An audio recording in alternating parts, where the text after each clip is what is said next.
我是一名芯片研发技术人员，为突破国外对华夏芯片技术打压的问题，我连续的高强度工作中疲惫不堪，一声熟悉的铃声。再次醒来，我竟然在一间教室里，周围全都是熟悉的面孔。二强、亚运、孟磊，我已重生回到2003年高考前的我。既然上天给我一次重生的机会，那我绝不浪费这重活一次的机会。我一定要让华夏的微电子行业领先世界20年，绝对不能再让老外掐着脖子过日子了。哈哈，我黎天阳又回来了。黎天阳，你要疯啊！大叫什么？黑寡妇。黎天阳，你说什么？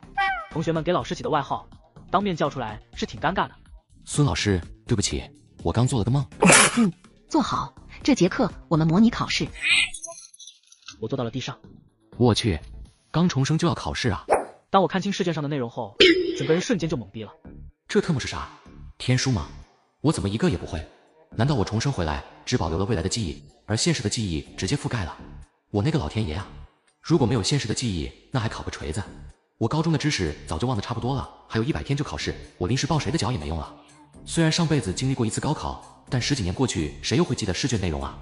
重生小说我也看过，那些能记住高考试卷内容的人都是脑子有泡吧？你特么没事记那玩意干嘛？哎，没想到重生了还这么难。高考倒计时100天，从零基础开始学起。我正犯难时，一道不和谐的声音从自己的裤兜响起。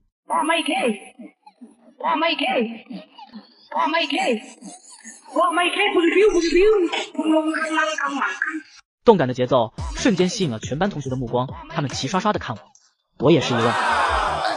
啥声？如果没记错，这声音好像是我的手机铃声啊。这首我没 K， 可是在抖音平台爆火了一段时间，怎么现在还能听到？奇了怪了。我下意识的伸手掏出了裤兜里的东西一看，整个人又是一愣。这是我的荣耀最新款手机，而来电显示竟然是自己未来的同事，心中再次掀起滔天巨浪。卧槽，我的手机居然和我一起重生了！最关键的是我未来的同事居然给我打电话了，这尼玛就魔性了。这时孙静也阴沉着脸走过来，我急忙挂断了电话，把手机藏进了书桌里。黎天阳，课桌里藏的什么？拿出来！看来躲是躲不过去，我只能从课桌里把手机拿了出来。藏的手机。孙静把手机拿在手里左右的翻看着，好像是在寻找着什么。黎天阳，你是当老师没用过手机吗？这连一个按键都没有，怎么可能是手机？这分明就是 MP4。MP4， 对呀。2003年的手机还没有全面屏的，老师不认识也是正常的。孙静明显有些生气，新账老账一起算。给老师起外号，上课期间播放 MP4， 明天让你妈过来一趟。我猛地一个激灵。我妈？你是说我妈还活着？孙静也是一愣。你妈死了吗？我此时的心情激动无比。我重生回2003年，我妈当然也还活着。上辈子没让母亲过上几天好日子，这辈子一定要让她过上。我越想越激动，我现在只想早点见到自己的母亲。太好了，我妈还活着。我一把抢过孙静手里的手机，撒腿飞奔出教室。你去干嘛？给我回来！孙静也急忙追出了教室，却只看到天阳留在楼梯口的残影。我飞奔出教学楼，跑到校门口，一个大跳就跨过了那个1米5高的电动栅栏，只留下看门的大爷在风中凌乱。我操！现在的学生逃课都这么明目张胆了吗？当着我的面都敢逃课，校长简直太嚣张了，必须通知校长。我跑出校门，向家的方向飞奔回去。背着妈妈说的那句话，孩子人生其实不复杂，眼泪轻轻地擦，别管那多痛呀，眼下那是天下，你才能慢慢长大，要做我记得他，用你最好的年华，这是青春的代价。这时手机铃声再次响起。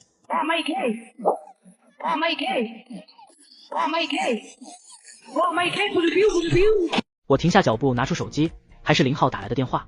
林浩和我是大学同学，也是舍友，在学校时两人就是最好的朋友。后来工作了，又去了同一家公司，亲如兄弟。我接通了电话。喂，林浩，连续给我打2个电话，是有什么要紧的事吗？听到这个熟悉的声音，林浩先是一愣，但还是强装镇定问道：那个，我在找黎天阳的手机，请问你是？我就是黎天阳啊。对方传来一声尖叫。鬼啊！挂了，那我就再打回去。您拨打的电话正忙，请稍后再拨。又挂了。既然林浩不接我电话，那就打给我最亲近的人，我老婆一定会接我电话的。我拨通妻子的电话。您所拨打的电话号码是空号，请查证后再拨。咦，奇怪了，再试试我爸的电话。您所拨打的电话号码是空号，请查证后再拨。我又试了几个人的手机号，根本就打不出去，全都是空号，除了0号的号码外。不行，必须要搞清楚能和他通话的原因。我又给0号打了过去，对方依然挂断。卧槽，这小子敢不接我电话，我刚死就不认我这个兄弟了。看来不给你来点阴间的问候，你是不打算接了。我编辑了一条短信发了过去。0号，我死好惨啊！没想到我刚死你就不认我这个兄弟了。我生前还有个心愿还未了，现在只有你能收到我的消息。你要是再敢挂我的电话，今天晚上我就上去找你，把你也一起带下来，一起玩玩。下面可好玩了，咱们两兄弟在下面一起哈皮，嘿嘿嘿。短信发出，我又等了半分钟，才又给他拨了过去。喂，杨哥，我错了，我不该挂你电话。你放心，嫂子和叔叔我会替你照顾好的。你爸就是我爸，你媳妇就是我媳妇，你闺女就是我闺女。只要你不带我下去，你有什么心愿我都答应你。什么叫我媳妇就是你媳妇啊？你还想干点啥吗？不，我是口误，我的意思是你放心的去吧，你的家人我会替你照顾好的。还算你有点良心。哎，我问你，我老婆梦瑶和我女儿诺诺还好吗？我是说情绪上还稳定吗？还有我爸没事吧？爱怎么说呢，孩子哭着喊着要爸爸，嫂子就一直说爸爸去了很远很远的地方，会回来的。老爷子身体倒是没事，就是感觉有些生无可恋了。0号，请替我照顾好他们。你放心吧，杨哥，你我生前就跟亲兄弟一样，说请字太见外了，我会照顾好他们的，你放心的去吧。那没什么事，我挂了呀。等等，我同意你挂了吗？我正事还没说呢。0号心里咯噔一下，难道还真要拉我下去？0号，如果我说我没死，你信吗？你没死，我信你个鬼！你现在正排队等着火化呢，尸体就停在那里。你要是没死，你起来蹦一个。是真的，或许在那个世界我的确已经死了，但是我的灵魂重生了，重生到了2003年。现在的我是一名高3的学生。0号倍感震惊，重生了？你说的是真的？千真万确。0号长舒一口气，谢天谢地，你不是鬼，要不然我这下半辈子还不得天天给你烧香磕头啊。对了，我都死了，你给我打电话干嘛呀？哦，嫂子知道你是因为工作室才累倒的，没能研发出国家自主的高性能芯片，心里一定过不去这个坎儿，就想着把你的手机电脑也一起烧了，让你在下面继续科研工作。我满意的点点头。不错，还是我媳妇最懂我呀。哎，对了，为什么我和未来的其他人都联系不上，却只能和你联系上呢？难道咱俩之间有什么见不得人的特殊关系？咱俩直男之间能有啥特殊关系啊？你说只能和我联系上，不能和其他人联系，会不会和我的手机号有关系啊？你的手机号有什么特殊的？我这个手机号是我在2001年办理的，这20年一直都没换过。而你现在是2003年，我这个手机号码已经存在了，能和我打通电话也正常。我很是震惊。你这手机号20年没换过，移动公司不催你换吗？催啊，但是我就不换。我这个号月租可便宜了，1个月才9块钱。那既然你的手机号现在已经存在，为什么我联系的不是现在的你，而是未来的你呢？嘿嘿，我高2的时候上课玩贪吃蛇被老师发现了，然后就没收了，直到高3毕业的时候才给我。我点了点头。原来如此，这样就都解释得通了。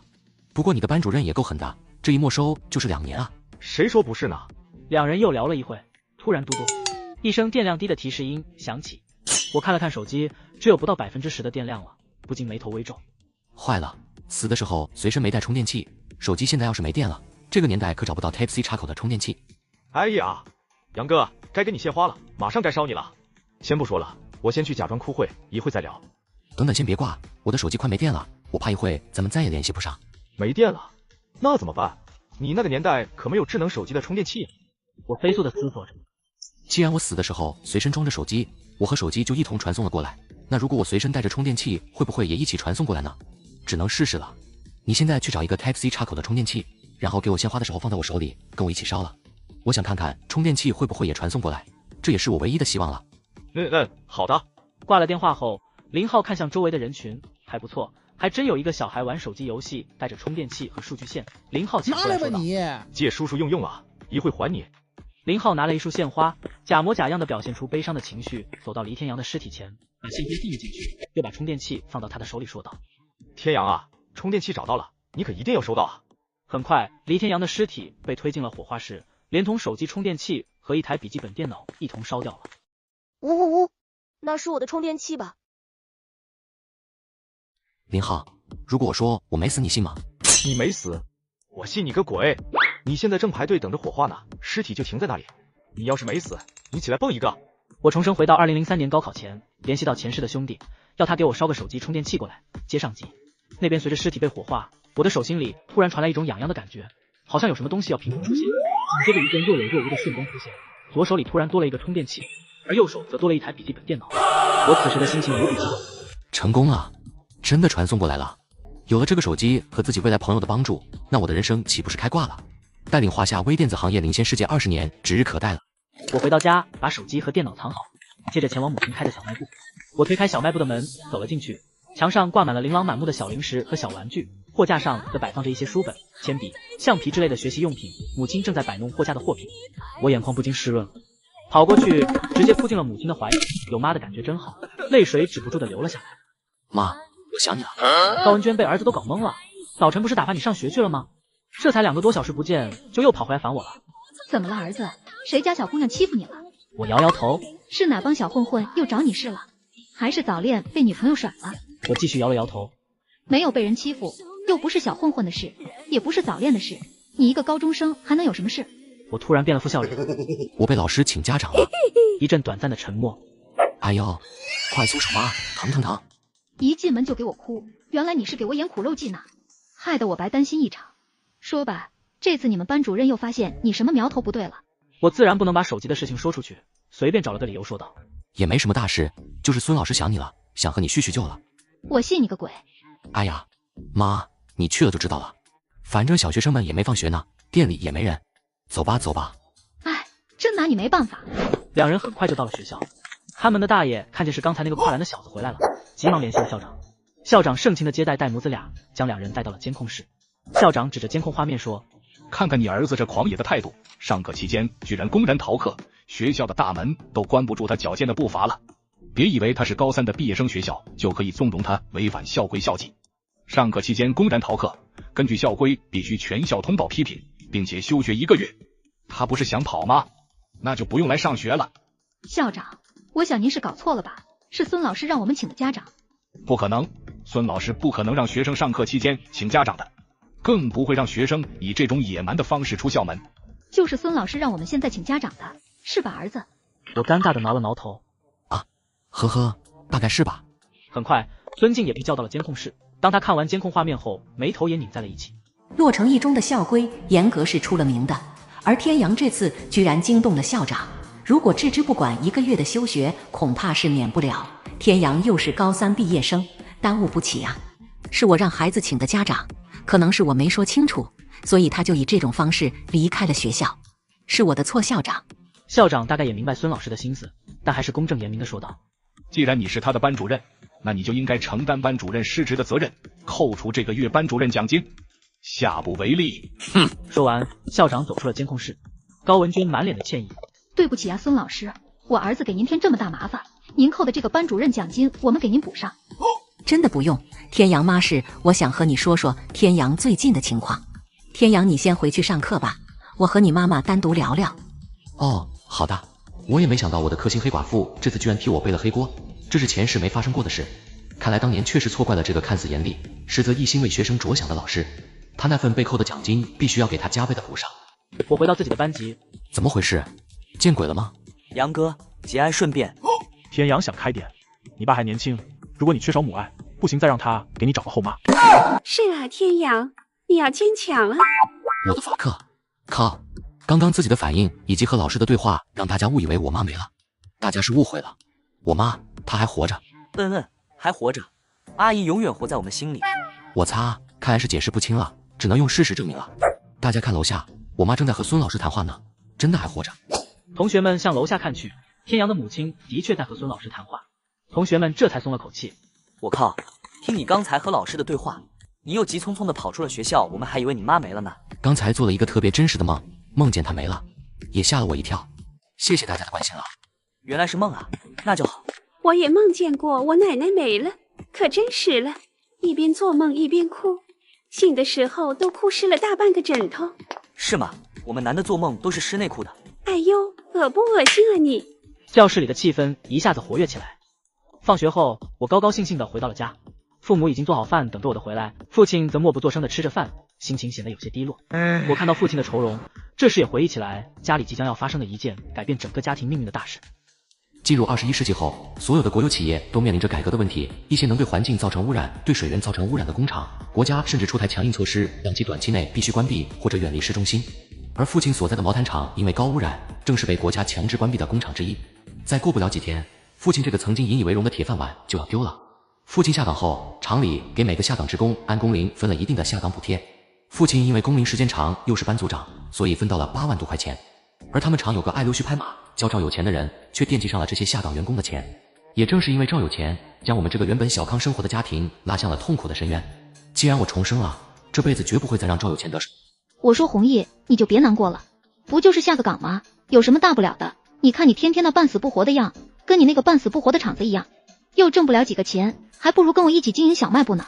什么叫挣不了几个钱？没我挣这几个钱，能让你开起小卖部来？没我这半死不活的厂子，咱家能住上楼房？小卖部刚挣了点钱，瞧把你给嘚瑟的。我妈嘟着嘴白了他一眼，没敢再吱声。爸，你想开点，社会在发展，时代在进步。像毛毯厂这些高耗能、高污染的企业，注定是阻碍国家发展的。铁饭碗的时代已经是过去时了。我觉得妈说的很对，只是表达的方式不太好。小卖部现在生意的确很不错，尤其是小学生一放学的时候，我妈一个人真的是忙不过来，流失了不少购买顾客。如果你和她一起经营小卖部，2个人的效率会快很多，卖货也会更多。小卖部因为你的到来所创造的收益也会更多，至少不会比你在工厂里挣的工资低。你看看咱儿子说的话跟你的意思也差不多，但让人听着就很舒服，就让人信服。你再看看你说的话，听着就让人来气。咱儿子可是学校的高材生，说话的水平肯定比我这初中没毕业的学渣强啊。来，儿子再吃个鸡翅呀！今天我是不是又多找了那个小孩3块钱呢？那小王八犊子也不说给我退回来，素质怎么这么低呀？白上学了。我看你才是白上学了，快8毛的加减法都算不明白。以后我去了小卖部，我管账了。这跟算术没有关系，人一多就容易乱。哎呀，你去了你就明白了。我看着日常拌嘴的父母，幸福的笑了。只是在他们眼中高材生的我，不知明天摸底考试之后会不会贴上学渣的标签。吃完饭后，天阳回到卧室，他拿出手机研究起来。手机里所有的数据和 APP 都可以，但打开后都没有内容。毕竟这个年代还没有发明这些东西，没有内容也很正常。我又打开了微信，依然没有任何内容，但通讯录里却有一个好友，正是0号。天阳满意的点点头，不错不错，还好有他的微信，总比什么事都发短信方便。我又打开了笔记本电脑，同样有很多软件不能正常使用。我拨通了0号的电话。喂，杨哥，什么事啊？你这大半夜给我打电话很吓人的。我想做一件大事。什么大事啊？你不会是想开淘宝、灭企鹅、大搞房地产，做世界首富吧？你杨哥，我是那么肤浅的人吗？我终火一时，难道就为了赚钱吗？你告诉我，那样的人生有什么意思啊？咦，不是嘛？你上午给我打了电话之后，我就一直在看重生文，大部分的重生文都是写这些啊。你不做世界首富，你还想干啥呀？难道你要进军娱乐圈，当文娱大佬，睡粉，睡女明星？这个提议不错，我想睡饭。不，差点让你带偏了。嗨，我为什么猝死？还不是因为咱们国内芯片技术不行，始终被老美掌握着核心技术。我为了研发华夏自己的高性能芯片累死的，所以我要从现在开始研发咱们华夏人自己的芯片。我要让华夏的微电子行业领先世界20年。听到这里，0号也激动起来。杨哥，你真是太伟大，太爱国了吧？膜拜，极度膜拜啊！淡定，千万不能让别人知道我重生的事，以免引起不必要的麻烦。知道了。那你想怎么做？我全力的支持你。研发芯片需要消耗大量的研发资金，而我现在一个高中生手里连100块钱都没有，我也懒得从零开始。这么办吧，你先给我发17双色球和大乐透的开奖结果，我先搞个几千万的启动资金，开个科技公司先。卧槽，一上来就搞几千万啊！看来彩票行业的奖池是要被你掏空了。少废话，赶紧发，要2003年2月27号以后的彩票啊！微信发给我。挂了。很快一条消息就发过来了。彩票现在只有双色球的，大乐透是在2004年才出现的。先给你17双色球的开奖结果。杨哥，你中了500万，可得多照顾照顾当年的我啊！你放心吧，大乐透2004年才出现，本来还想2家的羊毛一块薅，雨露均沾一下，这样双方的压力也会小很多。但现在只能薅1家了，福彩，你可一定要挺住啊，千万不能被我薅倒闭啊！重生第2天，摸底考试如约进行。我对于高中的知识，更多的只剩下吐槽了。经过1天的考试，我总算把所有科目都蒙完了。从学校出来后，我兴冲冲的跑到彩票店，花了2块钱买了一注彩票，号码就是这次开奖的1等奖号码。这就是考场上失忆，赌场上得一把。我揣好彩票，回家吃了晚饭，又回到学校继续上晚自习。各科试卷的分数都出炉了，并交到了班主任孙静手里。孙静看着我这份成绩单，脸都绿了。他气冲冲地走进教室，把正在上晚自习的我叫到了办公室。孙静恨铁不成钢地说道：“黎天阳，你这2天是故意气我的吧？先是扰乱课堂秩序，又是在校门口逃学，现在又是考试不好好考。你看看你考了多少分？语文63分，数学19分，理综22，除了英语超常发挥考了146分，其他的都是班里的倒数第一。总分加起来一共250分，连二强都比你高30分。250分啊！你是算好了分数考的吗？你到底什么意思啊？是在故意跟我作对，想气死我吗？”我挠了挠头，也很无辜。我能怎么说呀？总不能说我重生过来，高中的知识全都忘了吧？而进入社会后，这些知识除了英语，其他的几乎都用不上。说实话，250分都超出我的预期了，只是这个数字不太喜庆而已。那个孙老师，我真的不是故意考250分气您的，我真的是发挥失常了。你看看你的试卷，填空题对了1个，选择题对了3，判断题对了5个，解答题全部只写了1个解字。你管这叫发挥失常？你数学什么水平我还不知道，每次考试都能考130分以上，你再发挥失常能考19分，你这分明就是故意捣乱不想写。你妈下午刚走，明天再把她请回来吧。又请家长啊？别啊，孙老师，我妈的小卖部分分钟赚好几块钱呢，时间很宝贵的，要是让我妈知道我考这么点分，我这个月的零食就断供了。还零食？你看看还有几天就考试，你平常调皮捣蛋我都看在眼里，没怎么管你，怕扼杀你的天性。现在都什么时候了，你怎么一点也不着急呀？你这是给我考试呢？你考不上大学我有什么损失？到时候后悔的是你自己。说，你这次为什么考250分？是在故意气我吗？我想了想，突然心生一计。他一脸抓狂地说道：“老师，你别说这些大道理了，我真的压力好大呀！高考，高考，高考，我现在每天听到最多的词就是高考。考不上好大学就找不到好工作，考不上好大学以后连媳妇都不好找。考不上好大学，我妈就再也不让我吃她小卖部里的零食了。好像只要我考不上好大学，我的人生就彻底完蛋了。每天做不完的试卷，刷不完的题，每个人都在给我施压，每个人都对我有所期待。但就在昨天，我的大脑突然就一片空白了，什么都想不起来了。我就好像是一个飞得很高的风筝，我的神经就是那根脆弱的风筝线，而你们就是不顾一切想让我飞得更高的风，每时每刻都在使劲地吹我。我飞得越高，这根风筝线就绷得越紧，我的压力也就越大。终于我再也承受不住来自你们的期待和压力了，啪的一声，我的那根风筝线断了，我所有的思绪也随着那个风筝飞走了，我学崩了。你是说你的思绪就像风筝线一样断了，飞走了，现在什么也不记得了？此时孙静的眉头也紧锁在一起。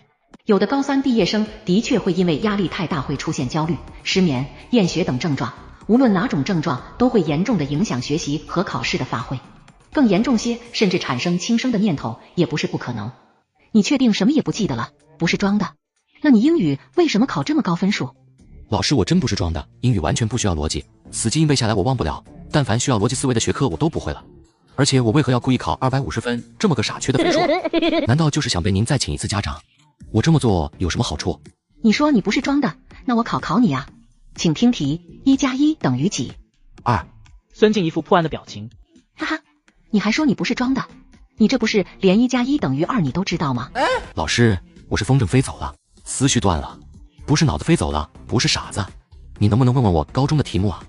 孙静一改往日的严肃，摸着我的头说道：“哦，是老师大意了。难道这小子真的是压力太大学崩了？没想到他平时阳光大男孩的形象，心里却承受着这么大的压力。哎，真是为师的失职啊！现在这种情况，越是逼他，反而适得其反，还是要以调整心态，尽快找回状态为主。天阳啊，不要有太大的压力，咱们这不还有90多天才高考吗？早着呢。你现在就是调整心态，把你丢失的那个风筝找回来，把那根断了的线接上就行。老师也会跟你一起找那个丢失的风筝的。再说了，考不上好大学又怎么了？360行，行行出状元。我看你跨栏就很有天赋嘛。行了，回去上晚自习吧，放松心态呀。困了就跟二强一起睡会觉，但千万别打呼噜，影响其他同学呀。哦，好的，谢谢老师，我回去了。从办公室出来，我突然变了一副笑脸。晚上，我拨通0号的电话。喂，耗子，给我从网上找到2003年的高考试题和答案，一会给我发过来。我现在的高中知识都忘光了，不作弊不行了。好的。啧，能作弊的人生真是简单啊。高考你打算考多少分？是打算报清华还是报北大呀？我哪也不去，环抱咱们学校，我得回去找你啊。我看你是想回来找梦瑶吧？啊，你这是还打算走相同的人生吗？没错。你重生一次还走相同的人生，找相同的媳妇，有意思吗？你确定不换一种人生，换个媳妇，换换口味？怎么，梦瑶有什么不好的？你对她哪里不满意？没有，梦瑶人挺好的，我只是觉得你重活一生，不想见荣华富贵，不阅览天下美女，不觉得亏吗？好，那你说说我应该赚多少钱？阅览多少个美女才不亏？最少得先赚她100个亿再收手吧。美女的话也100个吧。还好你小子没重生，要是你重生了，你还真得成为一个大海王吧。嘿嘿嘿，重活一世的确有无数的机遇摆在我面前，房地产、互联网、金融行业，我随便进入那个行业都会赚几辈子花不完的钱。有钱了什么样的女人找不到？我甚至不用找，主动找我的女人也绝对不在少数。但我赚再多的钱，玩再多的女人，只是在满足自己的私欲罢了。人和人的追求不一样，有的人贪图享乐，有的人贪恋美色，而这些都不是我想要的。赚的钱多了，我要投入到研发中去，尽快让华夏微电子行业崛起。而女人多了，只会影响我拔刀的速度，我只需要一个真爱就足矣。话说的虽然没毛病，但我觉得还是有点亏啊。虽然我打算走相同的人生，但我可没说这一生就活得不精彩啊。中午放学后，我去往彩票站，买的彩票昨天晚上已经开奖了，我就想去看看自己到底中没中1等奖。还没走到彩票站，就远远的看到彩票站门口那个大大的红色气球拱门和张贴的喜庆的标语，恭喜本站喜中双色球1等奖500万元。彩票站的小屋里此时也挤满了人，有看热闹的，但更多的是被这醒目的标语吸引来碰运气。我这时也挤了进去，没敢拿出彩票，怕引起轰动，凭着印象去确认开奖号码。当一个个号码和自己的彩票都完全对应上时，我心中大喜，哈哈，果然中了。虽然上一世的自己年薪也将近100万，500万的积蓄他还是有的，但能白捡500万还是让他有些小激动。而且这可是2003年的500万，这可比10几年后的500万要值钱太多了。我挤到老板面前，假模假式的问道：老板，你说你这有人中了500万，那你知道是谁中了吗？这我哪知道啊，每天来我这买彩票的人这么多，我哪分得清谁是谁？我点点头，小声嘟囔了一句：哦，那就好。你说啥？没事，我是问500万这么多钱都能装一麻袋了吧？那这得从哪领啊？不会半路被人劫了吧？老板见我穿着校服也没起什么疑心，解释道：傻孩子，现在都直接打到银行卡里，领奖的话在青少年宫3楼有个领奖处，而且出来就有个派出所，放心，没人敢打劫的。哎，你问这么多干嘛？不会是你中奖了吧？此话一出，瞬间吸引了全场人的目光，齐刷刷的全都看向了我。我急忙解释道：我都没买过彩票，怎么会中奖啊？这不是被你这门头吸引进来沾沾喜气吗？说罢掏出2块钱说道：这个好，给我来一注，万一我要是也中个500万，我得知道去哪领奖啊。你这小娃娃不上学来这凑什么热闹？你小小年纪一旦有了这种投机取巧一夜暴富的念头，很容易堕落的。我知道，谢老板关心，就买这一次，要中不了500万，我就再也不买了。这还差不多，500万没那么容易中的，买一张玩玩就行了。我又拿着一张价值500万的彩票走出了彩票站。中不了500万我就再也不买了，但中了500万我就继续买。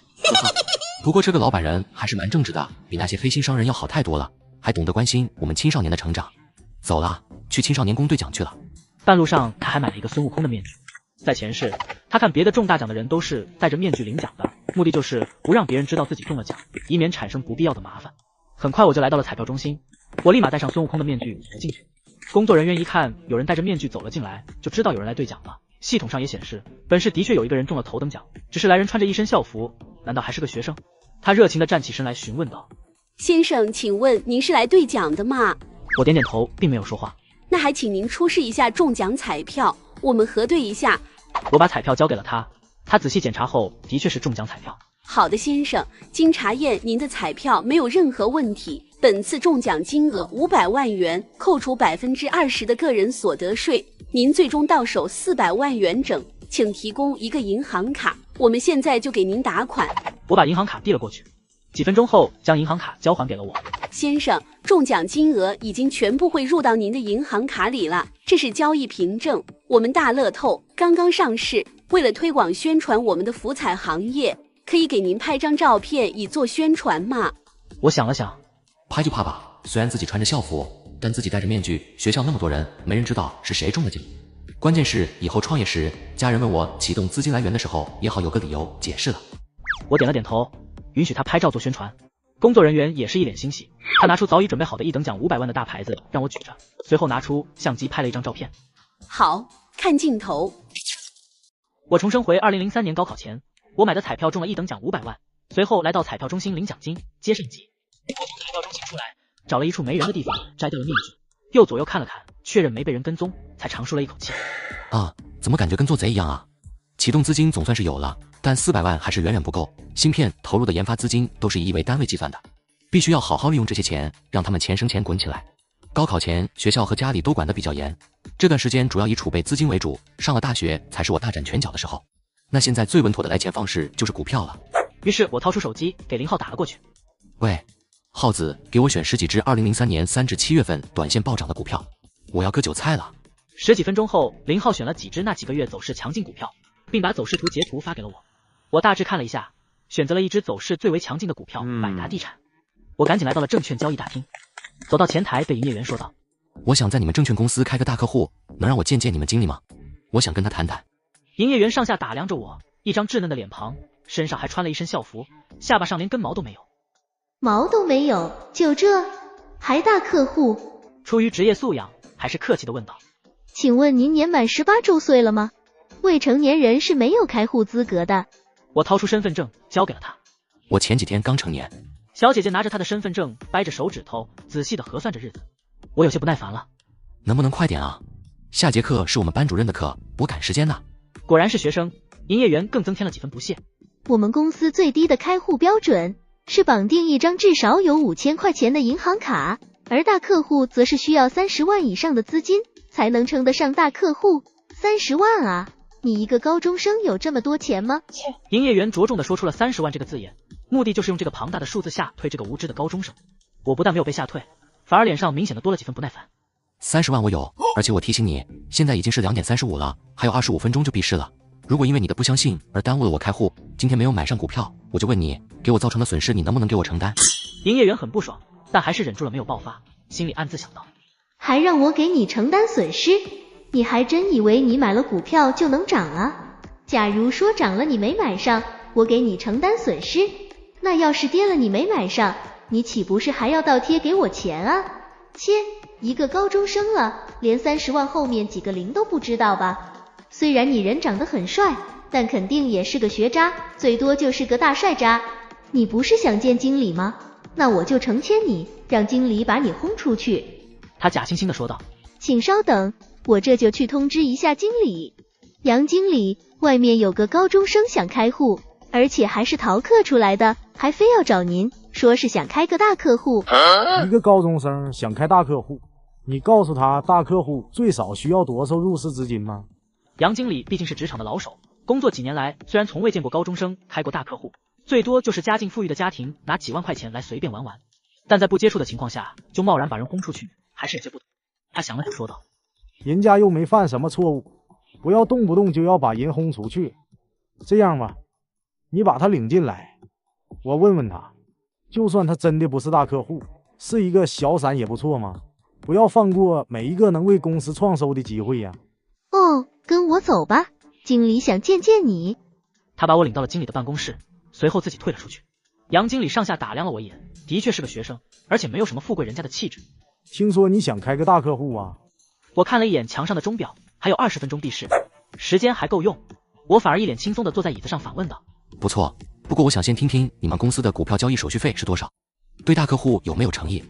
杨经理不禁高看了我一眼，看来他多少还是懂点股市里的行情呢，连手续费都知道。这个吗？具体还要看你打算入市多少钱了。普通的账户是18000的手续费，10万以上可以降到17000，30万以上也就是大客户是16000的手续费。不知你想选哪个档啊？我暗自心惊，普通账户居然要18000的手续费，这也太贵了。在后市，为了刺激经济，鼓励大家入市，国家已经把手续费降到了13000，甚至2/5，大客户甚至更低。我想了想，张口说的：我打算入市400万元，你给我定13000的手续费如何？我来到证券交易中心，用400万奖金准备来购买选好的股票，接上级。杨经理一脸震惊：多少？400万？你确定不是开玩笑？我也懒得废话，掏出银行卡递给了他。不信的话，你可以查查。一个高中生在这个年代随身带着400万，任谁都不可能轻易相信的。杨经理拿出 POS 机刷了一下卡，当他看到4后面那6个0之后，整个人彻底震惊了。卧槽，这小子还真有400万，他哪来的这么多钱啊？难道是某个大老板的儿子？他立马换了一副嘴脸，嘿嘿，刚刚招呼不周，多有得罪。重新认识一下，我叫杨涛，是这的经理。只是这么多钱，不知小少爷家里的大人知道吗？小少爷，呵呵，看来这是把我当成偷拿家里钱的富二代了。既然如此，那就顺水推舟吧。怎么，来你们这开户还要查户口吗？我已经成年了，是可以承担法律责任的，这钱的来路还用不着你操心吧？现在我就问你，这户还能不能开？不能开的话，我就换一家证券公司。能开，能开，只是这万散的手续费实在是太低了。即便是上百万的大客户，我们公司也从来没有给客户开除过这么低的手续费，我实在是有些做不了主啊。我有说过这400万是我最终的投资吗？你是说你还有钱？过几天如果不出意外，我还有400万想投进股市里。如果连800万都不能换来13000的手续费，那贵公司的诚意可是不够啊。我就只能换一家证券公司了。还有400万要入市，如果你真的要入市800万，那13000的手续费就没问题。不过这400万的手续费要先按14000算，等你那400万资金来了之后，我立马给你调到13000。我看了看时间，还有10分钟就闭市了。好的，没问题。那你马上就给我开户，限你5分钟之内开好，我还要全仓买一只股票。全仓？还只买一只股票？这一个跌停板40万就没了，这孩子很明显就是不会炒股。开户时，杨涛拿着天阳的身份证，默默地记下他的名字。很快，证券账户开通，并且把400万全部打到了账户里。杨涛将开好的卡交给了我。好了，都开好了，您现在可以交易了。借我电脑一用。说着，我起身坐到了杨涛的办公座椅上，熟练地打开了交易软件，找到百达地产的股票，也不看什么价格，一股脑的400万全部买入。杨涛看着我，果真全仓了一只股票，而且还是一直以来都不怎么景气的房地产股票，不禁长叹一声。此时他确信不疑，这个高中生就是个无脑富二代，就是仗着家里有钱来股市当韭菜的，而且是根超级大韭菜。杨经理不买几手百达地产玩玩吗？我很看好这只股票的。我还是算了吧，房地产板块好几年都没有什么起色了，我不是很看好啊。那好吧，既然杨经理不看好，那就不强求了。我不再拖延，起身走出了证券交易大厅，向学校狂奔去。杨涛哼着小曲，美滋滋地回到大厅里。营业员小姐姐不解地看着他问道：“杨经理什么是这么高兴啊？”刚刚送走400万的大客户，当然高兴了。400万？他瞪大了眼睛，难以置信道：“什么？他有400万？怎么可能？他一个高中生怎么能有400万？高中生不是应该连400块都没有吗？”这你就不知道了吧？他可是富二代，家里有钱的很，而且属于人傻钱多的那种。400万居然全仓买了一只地产股票，你说这不是傻子是什么？而且还让我也买几手百达地产，我一个证券经理不比他知道的内部消息多，我能跟他买股票，真是笑话。第二天，证券交易中心经理哦，杨涛又是一口浓茶喷在了墙上。啥特么情况？百达地产涨停了，而且还是开盘就涨停。这百达地产好几年都没有什么起色，咋突然就涨停了呢？难道真让那小子蒙对了？不对，看他的神情，他绝对不是瞎蒙的。他当时还意味深长的让我也买几手股票，我当时觉得他就是人傻钱多，随便选的股票就没买。现在想想，他当时自信笃定的眼神，他一定是有内幕消息才会这样自信。这小子绝对不简单，而且这种开盘就涨停的股票绝对是有大动作，一个涨停板绝对打不住，至少3-4个涨停板。我特么咋没买啊？现在想买，可根本就没人卖出啊，这下损失大了。杨涛仔细观察起了大盘的走势，不仅仅是百达地产，今天所有的地产股票都有大幅度的上涨。杨涛突然有个大胆的推测，难道房地产行业要变天吗？我用1等奖彩票得来的400万全仓买了一只股票，证券中心经理笑我是傻叉富二代，结果第二天被打脸，接上集。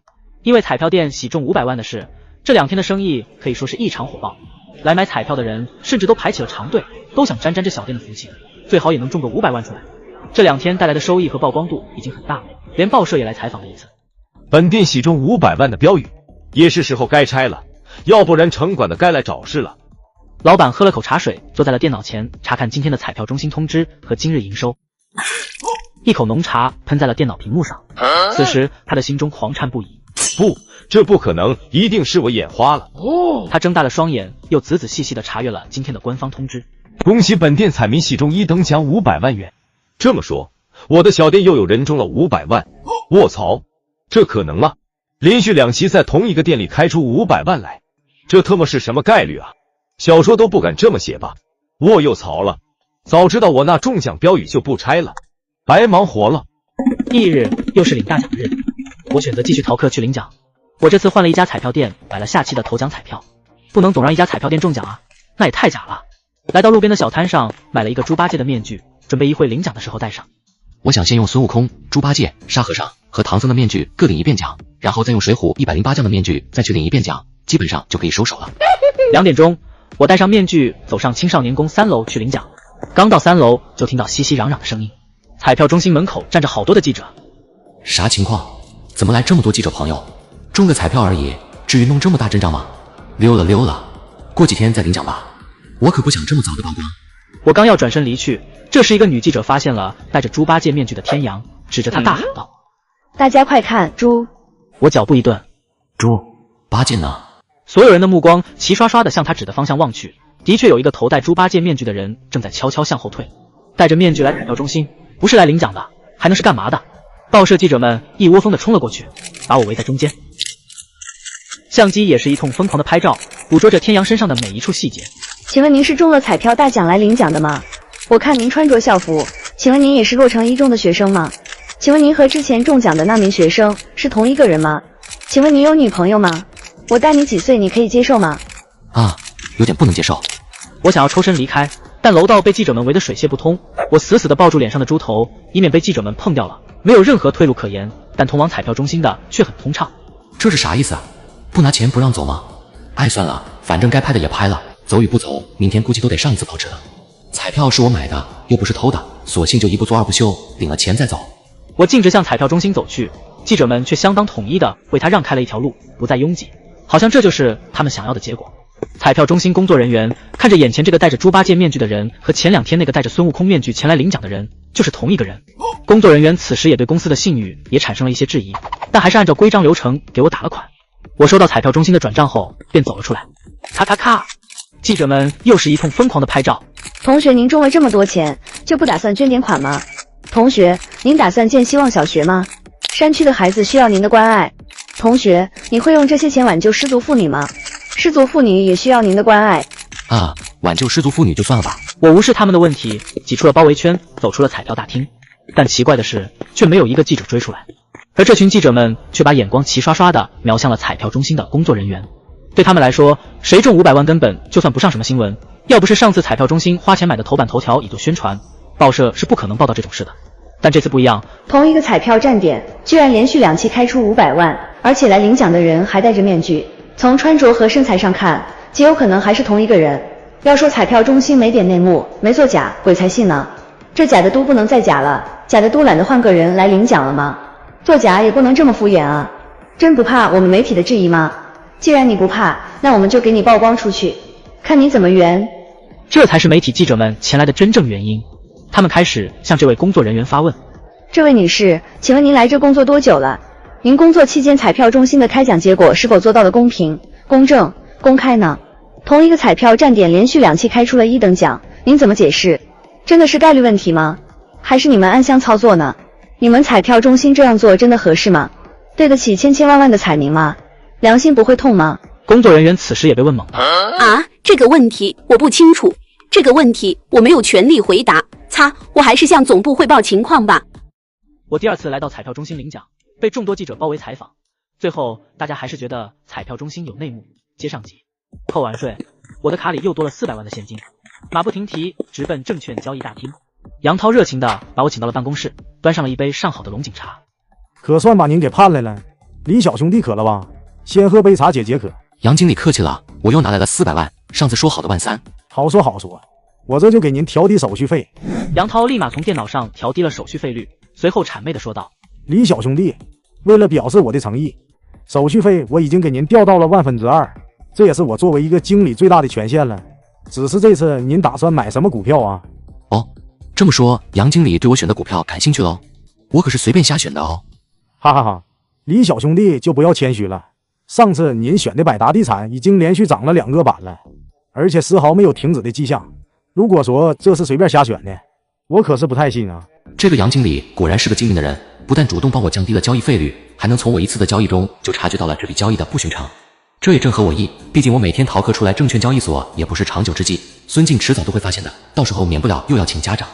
而现在网络也不太发达，家里又没安装网线，总会有交易不及时时候。如果有了杨涛的帮忙，那就可以远程操控买卖了。这次我打算买长安汽车啊。长安汽车，杨涛立马打开交易软件，搜索到长安汽车，观察起盘面来，近期的走势还不错，但并没有觉得这只股票有什么大涨趋势。真的要买长安汽车？我买了，你随意。杨涛见我再次用400万毫不犹豫的全部买入了长安汽车，自己踌躇了片刻后，也下定决心跟着赌一把。他也用自己清仓出来的30万的资金全部买入了长安汽车。也正是杨涛的这次选择，彻底改变了他的对眼前这个高中生的看法。几次操作下来，还对我产生了一种盲目的幸从感，甚至觉得自己这些年的金融知识都白学了，什么研究盘面、分析数据，统统都是特么扯淡。总之就是跟着他买股票就对了，绝对是爆赚不赔。就在这天，一条重磅消息再次引爆洛城一中。卧槽，你们看报纸了吗？咱们学校又有人中彩票大奖了，而且极有可能还是同一个人。真的假的？同一个人连续中2次彩票大奖，这两色球的中奖率这么高吗？我也要花2块钱买一期中个500万。你想多了，我看报纸上说这极有可能就是彩票中心暗箱操作的。暗箱操作？对，说白了就是谁中奖都是彩票中心说了算，提前早就内定了。我估计啊，咱们学校中奖的这个人绝对是彩票中心谁们家的亲戚，要不然彩票中心也不会平白无故的把1000万白给他啊。卧槽，还能这么假？听君一席话，我省了2块钱啊！我听到同学们的议论，也长长的舒了一口气。他本以为昨天那么多的记者又拍了那么多照片，如果仔细查的话，一定会查到中奖者什么蛛丝马迹的。但他没想到的是，这群记者不但没查找他的线索，反而把所有的矛头都指向了彩票中心。总部也是极其重视这件事，连夜派人前往洛城调查。从总部派过来处理事件风波的调查人员最清楚，他们彩票中心根本就没有任何的作假，开奖结果绝对的真实。而此时彩票中心的高层会议室已经乱成了一锅粥。报告组长，经调查，这2期2色球大奖得主的确是同一个人，他的身份就是一个普通的高中生，家里没有一个人和彩票中心的高层有关系，这也基本上可以排除是内部高层暗箱操作开奖的结果了。组长沉思片刻，这2期1等奖得主仅产生1人，而且都是同一个人，则这下事情有些棘手了。出于对中奖者的隐私保护，我们不能主动暴露他的身份信息。就算我们经过他的同意，他也配合我们向媒体解释，但那样就真的有用吗？社会大众就会轻信，不，那样反而越描越黑，大家更愿意相信那个人就是他们找来的托。所以解决这件事不能从中奖者下手，不要再查中奖者的信息了，这件事跟他没关系，仅仅只是概率的问题。可是这种概率也太低了，低到几乎不可能。我猜他是不是找到什么计算方法，专门用来推算开奖结果的？通知总部，在不违规的情况下修改摇号机的转速，摇号机转速一变，开奖结果也会大不相同。他就算真有那套推算公式，也就不成立了。哦，好的。那媒体那边怎么解决啊？组织公关团队，该花钱花钱，该送礼送礼，总之不惜一切代价给我把这件事情解决。收到。晚上放学回到家里，我的父亲也在拿着一份报纸感慨：哎呀，一个人连中2期大奖，这可是1000万啊！这么多钱，存银行1年得多少利息啊？肯定比咱们2口子的工资要高吧？瞧你那点出息，有钱了就想存银行，一点闯劲也没有，难怪你一辈子你也发不了财。我都40多的人了，我还闯个球啊！我闯，干事业闯天下的事还是交给年轻人吧。你说是吧，天阳？我爸成功甩锅给我，我不想讨论彩票的事，他怕父母认出照片里的自己，便随意的嗯了一句。我爸看着报纸里带着猪八戒面具的中奖人照片，又嘀咕了一句：别说，这小子的身形还真有点像咱家天阳哎。是呀，真有点像咱家天阳。天阳你也来看看啦，真的挺像你的。啊，呵呵，我就不看了吧。我此时也产生了一丝疑虑，我到底是亲生的吗？回到卧室，锁好门窗，我拨通了0号的电话，告诉了他这2天彩票中大奖和股票涨停的事，一切都在按计划进行。0号听了也很是羡慕，要是自己重生了该多好啊。这时0号说道：对了，明天就是你的头七了，我们几个同事说再去看看你，给你烧点纸，烧点水果啥的。自己已经死了6天了，不知道梦瑶和诺诺这几天是怎么过的，真想再见他们一面啊。